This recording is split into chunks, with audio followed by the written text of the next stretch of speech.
بص يا اسطى، صفقة وسام ابو علي خدها مني ثقة. ماشي.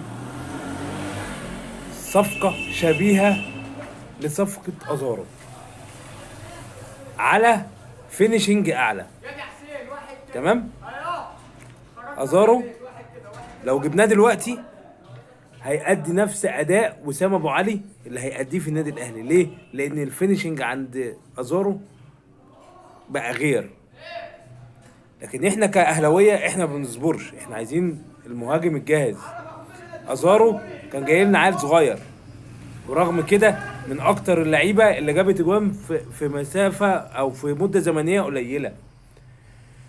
اللي هيعمله اسامه ابو علي معانا هيفرق معانا جدا، وهيبقى الاهلي لقي ضلته في المهاجم.